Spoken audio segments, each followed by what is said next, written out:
Hi నేను సతీష్. ఈ episode హైలైట్స్లో Vishnupriya స్టార్టింగ్లో మాట్లాడుతుంది కదా, అట్లాగే రోహిణి ఎట్లా ఈ టాస్క్లకి సంచాలకుగా ఎట్లా ఫెయిల్ అయ్యింది, ఏంటి ఎట్లా బిస్కెట్ అయిపోయింది ఈ టాస్క్ సంచాలకుగా ఆవిడ డెసిషన్ అని మాట్లాడుకుందాం. అలాగే మిగతా హైలైట్స్లో స్టార్టింగ్ అయితే విష్ణుప్రియ గౌతమ్ గురించి ఫన్ వేలో కొన్ని చెప్పేస్తుంటే సోలో బాయ్ అని చెప్పేస్తుంటారు, కానీ బయట కొందరు సోలో అనుకుంటున్నారని చెప్పారు అని చెబుతూ ఉంది. నాకు హార్ట్లో ఉన్న పాయింట్ ఎగ్జాక్ట్గా చెప్పారు. కొన్ని డైలాగ్స్లో ఉంటాయి, ఇంత రెస్ట్ అవుతుందా అయితే ఓకే అని మాదిరిగా అంటారంటే నేను వచ్చరికి ఏదైనా చెఫ్ సంజయ్ తుమ్మ ఆయన చెప్పిన దాని గురించి కొందరు హౌస్ మేట్స్ గురించి చెప్పిన కామెంట్ల గురించి ఇక్కడ మాట్లాడుతూ ఉన్నారు అనమాట. అయితే సరే, ఆయన బయట ఒక ఆడియన్గా ఆయనకి ఏమనిపించిందో ఆయన సోషల్ మీడియాలో చూసిన దాన్ని బట్టి ఆయన కొందరు చెప్పాడు, ఒక్కొక్కరి గురించి ఒక్కొక్కటే. అయితే ఇక్కడ ఈ అమ్మాయి ఏంటంటే సోలో బాయ్ అని చెప్పేస్తుంటే కొందరు కొందరు అనుకోవడం తప్పే ఉంది. అందరూ అనుకుంటా బాబు కొందరు అనుకుంటున్నారని చెప్పాడు. బట్ ఈ అమ్మాయి అంత అమాయకంగా అంటే నా హార్ట్లో ఉన్న పాయింట్ ఎగ్జాక్ట్గా చెప్పాడు. ఇలాంటివన్నీ కరెక్ట్ కాదు అనిపించింది. ఇప్పుడు గురువింద గుంజ తన నలుపు పెరిగినట్టుగా పోనీ ఆయన ఒక పాయింట్ ఒక గురించి కొందరు సొల్లు అనుకుంటున్నారని మాత్రం చెబితే అదే ఈవిడికి రిజిస్టర్ అయింది తప్ప, ఈవిడి గురించి వచ్చిన వాళ్ళు ఎవరైనా సరే ఒక దశలో మన గెస్ట్లు వస్తే బాబోయ్ వాళ్ళ గెస్ట్లు వస్తారు, ఇక ఒక్కొక్కరు వస్తున్నారు, రోజుకి ఇద్దరు చెప్పున వచ్చేటప్పుడు 2 రోజులు అయిన తర్వాత ఇంక ఈ రోజు మానస వాళ్ళు వచ్చే ముందు ఇప్పుడు ఏమని తెలుసు అక్కడ హౌస్ మేట్స్తో, బాబోయ్ ఇంకా గెస్ట్లు వస్తారో నేను దాగుండిపోతా, వాళ్ళకి కనపడను, అంత భయపడిపోతుంది. మన గురించి ఎవరు వచ్చినా పాజిటివ్గా చెప్పట్లే, నీకేం అద్భుతం అమోఘం ఆహా ఊహా అని అన్నట్లే అందరూ కూడా మార్చుకోమని వచ్చింది గేమ్ గెలవడానికి, కప్పు గెలవడానికి, ట్రోఫీ గెలవడానికి, మనుషులు వెంట పడడానికి కాదు. నీ ఫోకస్ గేమ్ మీద ఉంటే బాగుండేదని అందరూ ఎన్ని రకాలుగా అందరూ ఒకటే పాట, ఒకటే ట్యూన్, ఒకటే ఇన్పుట్స్, ఒకటే ఫీడ్బ్యాక్ ఇస్తే అది ఏమాత్రం ఎక్కలేదు, బుర్రకు తీసుకోలేదు, నాకు నచ్చినట్టు నేను ఉంటాను అనుకున్న ఆవిడ ఈరోజు అతని గురించి కొందరు అనుకుంటున్నారు సొల్లు అనుకుంటున్నారు అని చెప్పిందని నా హార్ట్లో కూడా అదే ఉందని చెబితే విచిత్రం అనిపించేది. దీనికి సామెత అంటది కదా, గురువెందుకు గింజ తన నలుపు పెరిగింది మాదిరిగా ఈవిడ గురించి అలా ఇంత ఆలోచించుకుని ఆ ఫీడ్బ్యాక్ తీసుకుని ఆట మార్చుకుంటే బాగుండేది అనిపించింది. బట్ పక్క కంటెస్టెంట్ గురించి అంటే మాత్రం నాకు కూడా ఎగ్జాక్ట్గా అదే అనిపించింది అని చెప్పుకోవడం చూస్తే ఇంకేమనుకోవాలి ఈ అమ్మాయిని. అంటే ఇంకోటి నిఖిల్, ఆయనకి ఎక్కడ ఎలా మాట్లాడో తెలుసు గౌతమ్ కంటే, అది ఆఫ్కోర్స్ నిఖిల్కి తెలుసు, గౌతమ్కి తెలుసు, అది తెలియాలి కూడా. విష్ణుప్రియ లాంటి అమాయకులకో తెలివి తక్కువగా ఆడేవాళ్ళకి తెలియదు, కానీ ఎవరికైనా అది ఆటోమేటిక్గా ఉంటుంది. నిఖిల్కి గౌతమ్కి ఎక్కడ ఏం మాట్లాడాలి, ఎక్కడ అసలు మాట్లాడకూడదు, ఎలా మాట్లాడాలి ఉండాల్సిందే. సరికి పవర్ ఫ్లాగ్ టాస్క్ ఇక్కడైతే ఫస్ట్ ఆడేటప్పుడు ఆ గౌతమ్ కృష్ణ తల ఆమెకు ముక్కుకు తగిలిసింది విష్ణుప్రియకి. అయితే చూసుకోవాలి, ఆ హీట్ ఆఫ్ మూమెంట్లు ఇది ఫిజికల్ అవుతూ ఉంటుంది, కానీ గట్టిగానే తగిలిసింది. నాటో కానీ చాలా ఇబ్బంది పడింది ఇలా పట్టుకుని, ఇలా జరుగుతూ ఉంటే అయ్యో అనిపించింది, అక్కడ ఇంకా బ్లడ్ గట్టి వచ్చేస్తుందేమో అనిపించింది. సరే, ఇక తర్వాత ఈ టాస్క్లో కూడా చూసుకున్నా ఫస్ట్ చెప్పేదే ఉంది, ఇలాంటి టాస్క్లు పెట్టిన విద్య మాదిరిగా గౌతమ్ కృష్ణ దూకుడు గతంలో ఆ బోన్ టాస్క్లు చూపించినట్టుగా పర్ఫార్మెన్స్ అయితే ఇక్కడ కూడా అదే స్పీడ్తో చాలా ఫోర్స్గా ఆడుకుంటూ ఫస్ట్ ఇక నబీల్ని ఫస్ట్ రౌండ్లో, సెకండ్ రౌండ్లో ప్రేరణని, ఎందుకంటే రీజన్స్ బాగున్నాయి, వ్యాలిడే చెప్పాడు. ఎందుకు ఆల్రెడీ స్ట్రాంగ్ ప్లేయర్స్ మరిగా నిన్న ఆల్రెడీ ఓట్ అప్పీల్ చేసుకున్నారు, వేరే వాళ్ళకి వస్తే బాగుంటుంది అంటే నబీల్ కూడా అక్కడ సేమ్. అందుకే నా ఫస్ట్ రౌండ్లో ఆయన ముందుకు ఉరకలేదు అనిపించింది.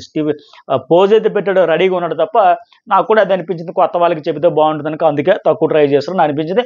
మంచిదే, అది ఆడియన్స్ గమనిస్తారు, అరే భలే తీసుకున్నాడు నబీల్ ఇక్కడ డెసిషన్ అనగా. గౌతమ్ కృష్ణ అదే స్పీడ్తో బాగా ఆడాడు. అలాగే 3వ రౌండ్లో నిఖిల్ ఇలాంటి టాస్క్లో అప్పుడు కూడా ఆయనే కదా ఒకసారి మణికంఠకి ఛాన్స్ వెళ్ళింది బోన్ టాస్క్లో. నిఖిల్ కూడా సేమ్ ఫిజికల్ స్ట్రాంగ్, నా ఆటకు ఆటంకం అవుతుంది అంటే వ్యాలిడ్ పాయింటే. ఆ తర్వాత 4వ రౌండ్లో కూడా గౌతమ్ బ్రహ్మాండంగా ఆడాడు. ఇక్కడ విష్ణుప్రియ, అవినాష్, రోహిణి కలిసి లాగేసి అడుదిప్పి ఇడిదిప్పి కింద పడి మీద పడి మొత్తానికి చాలా టఫ్ ఫైట్, 1 versus 3 అనే పరిస్థితి అయింది అక్కడ. మిగతా దగ్గర కూడా లాగి పీకి గుంజులాడుకున్నా సరే ఇక్కడ మాత్రం కంప్లీట్గా ముగ్గురు కలిపి ఒకటే ఎజెండా, ఆయన చేతిలో ఎలాగైనా లాక్కోవాలి. సరే లాగేస్తారు ఫైనల్గా విష్ణుప్రియ, రోహిణి అంతా కలిసి.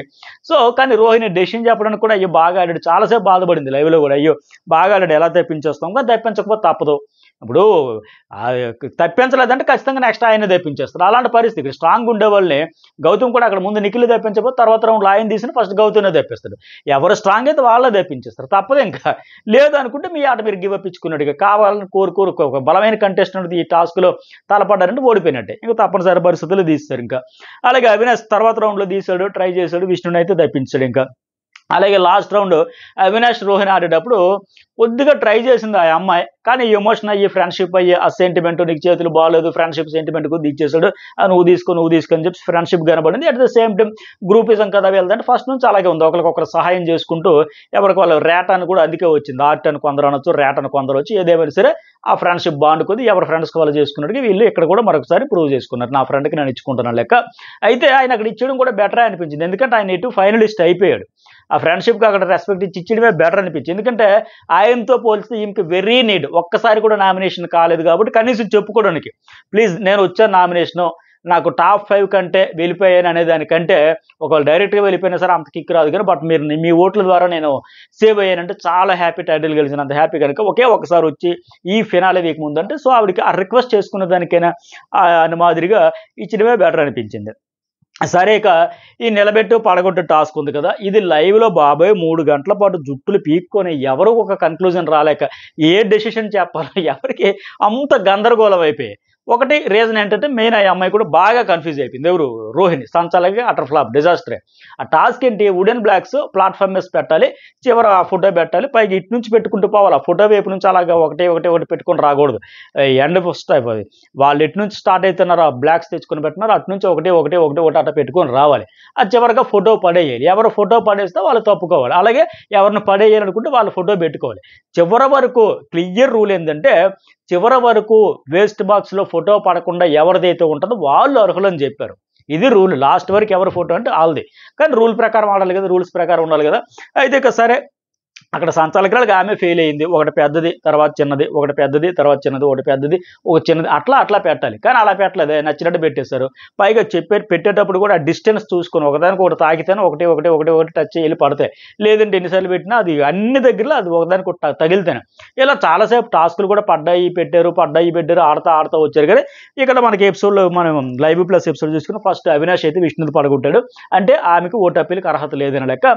అటు సెకండ్ ఎవరు? ప్రేరణ. అవినాష్ పడగొట్టింది. థర్డ్ ఏమో నిఖిల్ గౌతమ్ది, ఫోర్త్లో నబీల్ ప్రేరణది, ఫిఫ్త్ విష్ణుప్రియ నిఖిల్ది, సిక్స్త్ ప్లేస్లో గౌతమ్ ఏమో నబీల్ది. సో మరి ఆ రూల్ ప్రకారం అయితే ఏంటి, గౌతము లాస్ట్కి నబీల్ది ఉంది కనుక లాస్ట్ ఆయనను విన్నర్ అని చెప్పేసింది. కానీ రూల్ ప్రకారం ఆడలేదు అని బిగ్ బాస్ అయితే ఇక్కడ క్లియర్గా చెప్పారు. రోహిణి ఏంటి మీరు రూల్ ప్రకారం టాస్క్ జరిగిందని భావిస్తున్నారా ఏంటి అన్నది ఇక్కడ మొదలైందండి రచ్చ. ఎలా డెసిషన్ తీసుకోవాలో అర్థం కాక కింద మీద పడి హౌస్ అంతా తరల బాదుకుని జుట్లు బీక్కునే పరిస్థితి వచ్చింది. ఒక బ్లాక్ తర్వాత ఒకటి పెట్టాలి కదా, కొందరేమో 2 చిన్నవి పెట్టేశారు, కొందరేమో స్టార్టింగ్ చిన్నదంతా స్టార్ట్ చేశారు, కొందరేమో పెద్ద అంతా స్టార్ట్ చేశారు. అసలు ఏంటిది ఆ ఫోటో వైపు నుంచి ఇటు పెట్టుకుంటూ వచ్చారు రివర్స్లో, కొందరేమో సగం ఇటు పెట్టి సగం అటు పెట్టారు, కొందరేమో మళ్ళీ అవన్నీ ముందు తెచ్చుకుని ప్లాట్ఫామ్ మీద పెట్టుకుని ఇట్లా. అది కాదు కదా, ముందుగా అన్ని ప్లాట్ఫామ్ మీద పెట్టేసి కాదు కదా, రెండేసి ఒక పెద్దది చిన్నది పెట్టాక మళ్ళీ వెళ్ళి ఒక పెద్దది చిన్నది తెచ్చుకొని పెట్టుకొని మళ్ళీ వెళ్ళి పెద్దది చిన్నది తెచ్చుకొని పెట్టుకొని అట్లా వెళ్ళాలి, అది క్రమం. బట్ ఈ రూల్స్ అన్ని మిస్టేక్ అయిపోయినాయి, బ్లండర్స్ అయితే జరిగిపోయాయి. ఇక చాలా రకాల సలహాలు సూచనలు ఎవరు చేయాలో అర్థం కాని పరిస్థితి అయిపోయి అందరూ ఫౌల్ ఆడారు. రూల్ ప్రకారం ఏ డెసిషన్ తీసుకుంటాలి, రోహిణికి అయితే చుక్కలు కనబడ్డాయి నిన్న. ఆ ప్రేరణకి ఎట్లాగో ఈ అమ్మాయికి కూడా. అయితే ఈ అమ్మాయి ఏంటంటే ఒప్పుకుంది, ఒక 4-5 టైమ్స్ చెప్పింది నాదే తప్పైంది, నాదే మిస్టేక్ అయింది. నిన్న రోహిణికి ప్రేరణకి తేడా ఏంటంటే నిన్న ప్రేరణ అసలు ఏమాత్రం ఒప్పుకోలే, కనీసం సారీ చెప్పింది కూడా లేకపోయిన పరిస్థితి అయిపోయాయి. ఏదో నేను డెసిషన్ మార్చేస్తాననే సారీ చెప్పింది తప్ప అవినాష్కి ఓవరాల్గా నేను ఒక సంచాలకుగా ఫెయిల్ అయిపోయాను, నాదే మిస్టేక్, నాదే బ్లెండరు, నేను ప్రాపర్గా చూడలేకపోయాను చేయలేకపోయాను ఫీలింగ్ అటు హౌస్ మేట్స్ అందరికి కానీ ఆడియన్స్ కానీ చెప్పాలా. ఈరోజు రోహిణి అవన్నీ చెప్పింది. ఓకే తప్పు బ్లెండర్ అయితే చేసేసింది, కన్ఫ్యూజ్ అయిపోయింది, ప్యూర్లీ కన్ఫ్యూజ్ అయిపోయింది, సారీలు అయితే చెప్పింది. ఎనివే ఏది ఏమైనా సారీలతో అయినా సరే నష్టం అయితే ఎవరికి జరిగిందని కూడా చెప్పుకుందాం. ఇక్కడ అవినాష్ ఏంటి మరి రూల్ ప్రకారం ఆడేవంటే లేదు ప్రాపర్గా ఫాలో అవ్వకుండా ఫినిష్ చేసేసానంటే అవినాష్, గౌతము, నబీలు, నిఖిల్ ఈ నలుగురు కూడా చెప్పారు. సగం కొంత ఆవిడకి డెసిషన్ తీసుకున్న దానికి సగం క్లియర్ చేశారు వీళ్ళు రూటు, ఎందుకంటే తేలేదు కాదు. వీళ్ళు నలుగురు ఓకే మా నలుగురు మిస్టేక్స్ ఉన్నాయి, మేము రూల్ ప్రకారం ఆడలేదు, ఈ నలుగురు నిఖిల్, నబీల్, గౌతమ్, అవినాష్ చెప్పడంతో ఇక మిగిలింది ఎవరు? ప్రేరణ అండ్ విష్ణుప్రియ. అక్కడ చూసుకుంటే ఎట్లా డిసైడ్ చేసుకుందామే, అందులో ప్రేరణ ముందు అవినాష్ ఫోటో వేసేసింది. కానీ ఎందుకు తీసుకోలేదంటే అక్కడ అవినాష్ ఫౌల్ ఆడాడు కదా విష్ణుప్రియ ఫోటో వేసేటప్పుడు, సో అతన్ని అయితే తీసుకోలేదు. అంటే ఆవిడ చెప్పిన లాజిక్స్ ఎందుకు ఏంటంటే. అలాగే నబీల్ ఏంటి ప్రేరణ ఫోటో వేసేస్తాడు, బట్ ఆయన ఫౌల్ ఆడాడు. ప్రేరణ అడిగింది నేను నాది ఉంది కదంటే ఆయన కూడా 2 చిన్న ఒక పక్కన పెట్టాడు, సో అది కన్సిడర్ చేయడానికి లేదు, ఆమె ఆర్గ్యుమెంట్ చేసింది. కానీ అట్లాగే విష్ణుప్రియ 5th ప్లేస్లో నిఖిల్ది వేసింది, ఆయన ఫౌల్ ఆడాడు అని చెప్పేసి అక్కడ గౌతమ్ కృష్ణకి సంబంధించి ఫోటో పెట్టి ఆడాడు కదా, ఆయన ఫౌల్ ఆడాడు కనుక అని చెప్పేసి ఆయన్ని కన్సిడర్ చేయలే. కానీ విష్ణుప్రియకి ఎందుకు చేసిందంటే ఆమె రూల్ ప్రకారం ఈ టాస్క్ ఆడిందని చెప్పింది ఇక్కడ. కానీ రూల్ ప్రకారం చేయాల్సి వస్తే సరే రూల్ ప్రకారం మేము ఆడింది కదా, ఫైనల్గా ఫోటో ఎవరిది ఉంది అక్కడ నిఖిల్ది ఉంది కదా, సో నిఖిల్ విన్నర్ అవ్వాలి కదా, అది ప్రకటించాలి. బట్ నిఖిల్ అక్కడ ఫౌల్ ఆడాడని చెప్పి ఎక్కడ తప్పించినటువంటి బేసిక్ రూల్ ఫస్ట్ రూల్ ఏంటంటే చెప్పింది లాస్ట్కి ఎవరి ఫోటో ఉంటే వాళ్ళు విన్నరు అని చెప్పాడు. సో మిగతా నలుగురు వాళ్ళు ఒప్పేసుకున్నారు, రూల్ ప్రకారం మేము ఆడలేదు మాకు ఫౌల్ అంటే వాళ్ళ పక్కన పెట్టేశారు. ఫైనల్గా రోహిణియే చెబుతుంది కదా విష్ణుప్రియ రూల్ ప్రకారం ఆడింది అనేటప్పుడు మరి ఎవరికి ఇవ్వాలి, నిఖిల్కి కదా విన్నర్ ఇవ్వాలి. కానీ రోహిణి ఏం చేసింది ఫస్ట్ అంటే రోహిణి విష్ణుప్రియ ఒక రిక్వెస్ట్ చేసింది అక్కడ, మేమిద్దరం మరి రూల్ ప్రకారం ఆడాం కదా, మరి మాకేం లేదా బెనిఫిట్ అంటే, సో అక్కడ అవినాష్ ఫౌల్ ఆడడం వల్ల విష్ణుప్రియ ఫోటో పడిపోయింది కాబట్టి ఆమెకు అన్యాయం జరిగిపోయింది కాబట్టి ఇక్కడ న్యాయం చేస్తాను అంటే ఇది కరెక్ట్ కాదు కదా. ఇప్పుడు నిఖిల్ కూడా ఇక్కడ అదే డిఫెండ్ చేసుకున్నాడు. రూల్ ప్రకారం అయితే ఏంటి, లాస్ట్కి ఎవరిది ఉండాలన్నారు. ఇప్పుడు మా అందరం 4 మిస్టేక్స్ అన్నాం, తీసి పక్కన పెట్టేసాం. ఇక నువ్వే అంటున్నావు విష్ణుప్రియ రూల్ ప్రకారం, అప్పుడు ఎవరికి ఇవ్వాలి? లాస్ట్ ఫోటో ఉండేది నిఖిల్ కాబట్టి ఆయనకి ఇవ్వాలి కదా, అట్లా ఇవ్వలేకపోయి ఇక్కడ ఫెయిల్ అయ్యింది. సో రోహిణి మేజర్ మిస్టేక్ నాదే, మీ 4 మిస్టేక్స్లో ప్రేరణ విష్ణులో అవినాష్ ఫస్ట్ వేసేసాడు, ఫోటో పడేశాడు, కనుక ఆమెకు విన్నర్గా ప్రకటిస్తున్నది అది కరెక్ట్ కాదనిపించింది. సో విష్ణుప్రియ రూల్ ప్రకారం లాస్ట్ వరకు ఉండింది, తన ఫోటో నిలబెట్టింది. రూల్స్ ఫాలో కాకుండా అవినాష్ విష్ణుది వేసేసాడు కాబట్టి ఆవిడకి అన్యాయం జరిగింది కాబట్టి, అంటే ఇంకొకరికి జరిగిపోతుంది కదా అన్యాయం. ఇది కరెక్ట్ కాదు. ఈవిడైతే బాగా కన్ఫ్యూజ్ అయిపోయి గందరగోళం అయిపోతే దీని మీద ఎలా నిర్ణయం తీసుకోవాలి, ఎలా తీసుకోవాలని కింద మీద పడి పడి పడి గౌతమవరం 4-5 సలహాలు, విష్ణుప్రియ ఒక సలహాలు, రోహిణి సలహాలు, నబీలు అందరూ బుర్రపాటు చేసుకుని ఇక తెగదు ముడిపడదు ఏదో ఒక డిసైడ్ చేయని నువ్వేది తీసుకుని ఓకే మాదిరిగా రోహిణికి వదిలేశారు. ఇంకెందుకంటే తేలదు, అది తేలే పంచాయతీ కాదు. అంత గందరగోళం అయ్యి సరే నువ్వు ఎటు సారీలు చెప్తున్నావు, నీదే మిస్టేక్ అంటున్నావు, సరే ఏదో ఒకటి నువ్వే డిసైడ్ చేసుకో, ఏదో ఒకటి తేల్చే, ఎందుకు వచ్చిన గోళ అని లెక్కలు ఇంకా విసిగిపోయి వదిలేస్తారు ఒక దశలో. అట్లా అయిపోయింది అది లాస్ట్కి, ఆవిడైతే ఫెయిల్ అయింది. ఓకే, ఇక్కడ నబీల్ కూడా ఏమంటాడు బిగ్ బాస్ రోపు నిన్న టాస్క్లో నేనే కదా ఫస్ట్ పెట్టాను, ఫస్ట్ నిలిచా, ఈ రోజు కూడా నా ఫోటో లాస్ట్కి ఉంటుంది కదా, నన్నేది బిగ్ బాస్ నన్నేది నువ్వు టార్గెట్ చేసినట్టుంది అంటే మరి ఆయన వాళ్ళకి అండం వల్ల తప్పులేదు అనిపించింది. టాస్క్ అంతా అయిపోయిన తర్వాత రూల్ ప్రకారం ఆడారా అని అడిగి కావాలని ఏదో వేరే ఏదో కంటెంట్ క్రియేట్ చేద్దామని చేస్తున్నాక నబీల్ హట్ అయ్యేట. ఇప్పుడు ఇక్కడ ప్రేరణ ఎందుకు దూరుద్దో అర్థం కాదు. అలాగే అక్కడ సంచాలకుతోనే విష్ణుప్రియ వాళ్ళతో నబీల్ మాట్లాడేటప్పుడు కూడా అక్కడ ఈవిడ వచ్చి గట్టిగా గొడవ వేసుకున్నట్టు పాయింట్లు తేవడం, ఆయన అడిగితే మళ్ళీ ఈవిడ అరవకు ఆయన అరుస్తున్నాడు, ఈవిడ అరుస్తుంది. ఈవిడికి ఎందుకు అన్నింటిలో దూరిపోవడం, ఆయన బాధ ఏం చెప్పుకోవద్దా? ఇక్కడ కూడా ఆయన క్లియర్గా బిగ్ బాస్గా చెబుతుండే, ఏం బిగ్ బాస్ ఇక్కడ ఎపిసోడ్లో లేపుతాడు కానీ లైవ్లో చెప్పాడు, నేను రోపు ఫస్ట్ నేనే నిలిచా, ఇప్పుడు కూడా నాదే లాస్ట్కి ఉండింది, 2 సార్లు నాకు అన్యాయం జరిగినట్టు ఆయన చెప్పుకుంటే ఈ ప్రేరణ ఎందుకు మధ్యలో దూరిపోతూ ఉంటుంది? ఆ బిగ్ బాస్ అని అడుగుతుంటే ఇంకేమి నీది ఫౌల్లో ఉంది నబీల్, నువ్వు అప్పుడు అంటారు నబీల్ ఓన్లీ అమ్మ సరే ఇదే రైట్, నువ్వు అడిగిందే గుడ్, ఒక సినారీ ఎలా క్రియేట్ చేసేస్తావు అంటే నీ గేమ్ నీకుంది, నీకేం పని, నాకెందుకు అరుస్తావు, నా ఫోటో గురించి నా గేమ్ గురించి అడుగుతావు అంటే ఆయన బాధ ఆయన బిగ్ బాస్తో కెమెరాలతో చెప్పుకొని పక్క వాళ్ళతో మాట్లాడుకుంటే ఈఎంఐ దూరుతూ ఉంది ప్రతిసారి. పైగా ఈఎంఐ తిరిగి అండవు, ప్రతిసారి స్టార్ట్ చేసేస్తావు నువ్వే అని చెప్పి ఆ పోక్ చేసినట్టు ఆ మాటలు దీర్ఘాలు తీసేటప్పుడు చూస్తే చిరాగ్గా ఉంటుంది ఎవరికైనా. ఇదే మాట చెబితే మళ్ళీ ఆయన పిఆర్ సందో తెగ హట్ అయిపోయి మెసేజ్లు పెట్టేస్తారు. కానీ చూస్తే క్లియర్గా అర్థమవుతుంది కదా ఆయనకు బాధ ఆయన చెప్పుకోకూడదా. ఇప్పుడు ప్రతి దాంట్లో దూరిపోవడం మళ్ళీ ఆయనదే తప్పని మాదిరిగా అంటాం. అందుకే ఆయన విసిగిపోయి ప్రేరణ నీకు దండం పెడతాం, మొన్న ఏం పేరైనా గౌతమ్ కృష్ణ లాగా నీ గురించి మాట్లాడలే, నేను ఊరుకున్నా కదా, నేను మాట్లాడట్లేదు కదా, ఎందుకు అరుస్తావే, ఇంకా ఈవిడ అరుస్తూ ఉండదు, మళ్ళీ ఆయనకి అంటా ఉండదు, ట్రిగ్గర్ చేసుకుని ఇది అంటున్నాం. సరే తర్వాత ఏంటి, ప్రేరణ అండ్ విష్ణుప్రియ రోహిణికి హౌస్ మేట్స్ సపోర్ట్ అంటే క్లియర్గా బిగ్ బాస్ కావాలనే విష్ణుప్రియకి అక్కడ ఫేవర్ చేశారని అర్థమవుతుంది. ఎందుకంటే ఆ ముందు టాస్క్లో కూడా ఆ డెసిషన్ ఆయన ఓకే విష్ణుప్రియ మీరే విన్నర్ అని చెప్పాడు, రోహిణి ప్రకారం అని చెప్పాడు. అంటే నా ప్రకారం కాదని బిగ్ బాస్ కూడా తెలుసు, రూల్స్ ప్రకారం ఫస్ట్ అడిగాడు కానీ నా ప్రకారం కూడా కాదని, అందుకే క్లియర్గా మీరు గమనిస్తే రోహిణి ప్రకారం విష్ణుప్రియ విన్నర్ అని కూడా అనౌన్స్ చేశారు. చేసిన తర్వాత ఏంటంటే ఈ రోహిణి విష్ణుప్రియకి కూడా మళ్ళీ విష్ణుప్రియకి చేస్తారని తెలిసింది. ఎందుకంటే నేను నబీల్ విష్ణుప్రియ హౌస్ మేట్స్ రిక్వెస్ట్తో సపోర్ట్తో అవ్వాలనేటప్పుడు ఎవరికి సపోర్ట్ చేశారు, విష్ణుప్రియకి చేయలేదు కదా, ఒక రోహిణి చేసింది కదా, మరి ఖచ్చితంగా ఆవిడ మీద అంత కక్ష ఇది ఉండదు కదా, ఖచ్చితంగా సపోర్ట్ చేస్తారు, అది కావాలనే ఆయన ఇచ్చాడు మళ్ళీ ఇదే టాస్క్. లేకపోతే వాళ్ళిద్దరికి వేరే ఇంకేదైనా టాస్క్ ఇంకేదైనా ఫార్మాట్ అని పెట్టచ్చు, కావాలని చేశాడు అనిపించింది. సరే ఎనివే ఆవిడకైతే అర్హురాలే. మరి నిన్న ఎందుకంటే తప్పించారు, నిన్నటి నుంచి ఆడుతుంది, టాస్క్లు గెలుస్తుంది, డిజర్వే కదా, నిన్న ఆడేని గెలిచాను, ఈరోజు ఆడే గెలిచాను అని రిక్వెస్ట్ చేసుకుంది. నిన్న కూడా చాలా మెచ్యూర్డ్గా చెప్పింది, నబీల్ కూడా అర్హుడే, ఇద్దరు అర్హులే, మీ ఇష్టం అనింది. సో నిన్న కంపేర్ చేసుకునేటప్పుడు ఆమెకి ఇచ్చారు, నిన్న ఎటు ఇవ్వలేదు కాబట్టి ఈ అమ్మాయికి తప్పులేదు, 100% ఇవ్వచ్చు. అట్ ద సేమ్ టైం సంచాలకి తారుమారు కూడా దృష్టిలో పెట్టుకుంటే ఇక రోహిణి కూడా చెప్పుకుంది వైల్డ్ కార్డ్ వచ్చా 200% ఆడుతుంది అంటే అవినాష్ ఇక్కడ చెప్పాడు ఆ 4 ఫౌల్ ఆడారు, 2 రైట్ ఆడారు అంటే సంచాలకి మిస్టేక్ అది, ఎందుకు కాదు, నీకు ఫ్రెండ్ అయితే అవ్వచ్చు కానీ అదే ప్లేస్లో ఇంకొకరు ఉంటే అవినాష్ ఇదే స్టేట్మెంట్ ఇస్తాడా, ఆ 4 ఫౌల్ ఆడారు కాబట్టి సంచాలకి మిస్టేక్ కాదని చెప్పగలుగుతాడా, నీకు ఎంత ఫ్రెండ్ అయితే మాత్రం ఇది కరెక్ట్ కాదు, అవినాష్ అనేది ఇక్కడ రాంగ్.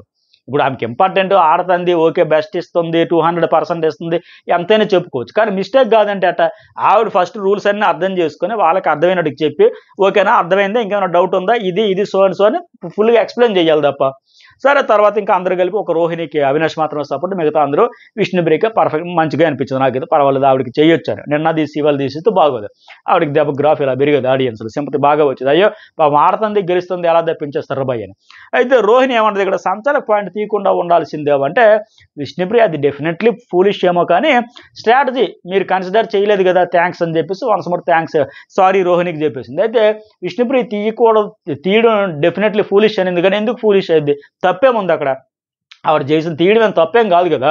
రోహిణి ఫీల్ అయితే అవ్వచ్చు కానీ మరి ఆవిడ కూడా 4 సార్లు సారీ చెప్పింది కదా, నేనే మిస్టేక్, నాదే మిస్టేక్ అని. ఇక్కడ ఒకసారి గుర్తు చేసింది అంతే వాళ్ళకి. ఒకసారి మా ఇద్దరిలో ఉండేటప్పుడు ఆవిడ ఇక్కడ ఫెయిల్ అయ్యింది కదా, ముందు ఒకసారి చెప్పింది తర్వాత చెప్పింది, కానీ అక్కడ తప్పేం కాదు గుర్తు చేసుకోవడంలో. నిన్న కూడా మరి ఆ టాస్క్లు బేస్ చేసుకున్న పర్ఫార్మెన్స్ బేస్ చేసుకున్న డెసిషన్స్ తీసుకునేటప్పుడు అక్కడ ఏమీ తప్పులేదు విష్ణుప్రియ అట్లా చేసుకోవడంలో. సరే విష్ణుప్రియ ఓట్ అయిపోయింది కదా, చాలా చక్కగా రిక్వెస్ట్ అయితే చేసుకుంది. తన ప్రయత్నం అయితే తన ఎఫర్ట్స్ పెట్టినట్టుగా చాలా షోల్లో చూశారు, ఆదరించారు, మెచ్చారు. నా స్వభావం మీకు తెలిసి నచ్చిన వాళ్ళకి చేరువయ్యాను, ఇంకా దగ్గర అయ్యాను. నచ్చని వాళ్ళకి నా బిహేవియర్, నచ్చని వాళ్ళకి సారీ, అది కూడా మంచిదే. ఎందుకంటే చాలామంది డిసప్పాయింట్ అవుతారు కాబట్టి వీడి నుంచి వేరే గేమ్ ఏదో ఎక్స్పెక్ట్ చేస్తే ఏంటి ఎట్లా చేస్తున్నాను. అందుకే ఆవిడకి ఆ ఆలోచన ఉంది కనుక నా బిహేవియర్, నా గేమ్ నచ్చలేదు వల్ల నా బిహేవియర్ నచ్చని వాళ్ళకి సారీ కూడా చెప్పేసింది. ఎనివే ఇంతవరకు ఓటు వేశారు, సపోర్ట్ చేశారు, తెచ్చారు, ఈ విలువైన టైము అన్నీ పెట్టారు, టైం పెట్టారు, ఓటు పెట్టారు, ఎంత ప్రేమ లవ్ అండ్ ఎఫెక్షన్ చూపబట్టి వచ్చారని ఎక్సలెంట్గా బాగా పర్ఫెక్ట్గా రిక్వెస్ట్ అయితే చేసుకుంది. తన అప్పీల్ అయితే తను చేసుకుంది. మరి ఎంతమంది కనెక్ట్ అవుతుందో, ఓట్లు వేస్తారా ఎందుకు చూడాలి. కానీ ఇక అయితే ఇంకొక మాట, బిగ్ బాస్లో మహిళా విజేత అవ్వలేదని సేమ్ నిన్న ప్రేరణ అన్నిటికీ ఈఎంఐ అంటది ఏంటి, మరి బిందు మాధవ్ విన్ అవ్వలేదా, మరి మర్చిపోతారు ఏంటి, ఓటీటీ బిగ్ బాస్ ఇది బిగ్ బాస్ కాదే ఏంటి, అందరూ మహిళా ఫస్ట్ విన్నర్ అంటే ఆవిడ ఆల్రెడీ రికార్డు కొట్టేసింది బిందు మాధవ్. ఇంకెవరైనా అవ్వాలంటే అవ్వచ్చు కానీ మహిళా విజేత, బట్ ఆవిడని ఎందుకో మర్చిపోతున్నట్టుంది అందరూ కూడా. ఈ అమ్మాయి కూడా మంచిగా చక్కగా రిక్వెస్ట్ అయితే చేసుకుంది. ఆ విమ్ ప్రమోషన్ టాస్క్ అయింది కదా, అదొకటి. తర్వాత ఇంకోటి ఏంటంటే ఈ మ్యూజిక్ బ్యాండ్ జామర్స్ అంట లైవ్లో ఎక్కువసేపు జరిపారు, ఎపిసోడ్లో మాత్రం ఆ టైం చూసుకోవాలి కదా, దడదడలు ఆడించారు, కొద్దిగా చూపించారు. కానీ ఆ కేర్ ఆఫ్ కంచరపాలెం సాంగ్ కూడా హైలైట్ సాంగ్, అది బాగా పాడితే అది ఒకసారి ఊపు వచ్చే సాంగ్. వాళ్ళు నిజంగా లోలో ఉండేటప్పుడు రీఛార్జ్ మంచి ఫిలాసఫీ కూడా సాంగ్లో ఉంటుంది కనుక సూపర్ డూపర్ హిట్ సాంగ్. వీళ్ళు కూడా బాగా ఎంజాయ్ చేశారు లైవ్లో కూడా. సో ఇవి ఎపిసోడ్ హైలైట్స్. మరి మీకేమనిపించింది మెసేజ్ పెట్టండి, లైక్ చేయండి, కామెంట్ చేయడం అయితే మర్చిపోకండి. అలాగే చాలా అప్డేట్స్ ఉన్నాయి, మార్నింగ్ జర్నలిస్ట్ సర్వీస్లో అప్లోడ్ చేస్తా. ఈ వీడియోకి లైక్స్ అయితే మర్చిపోకండి. Thank you.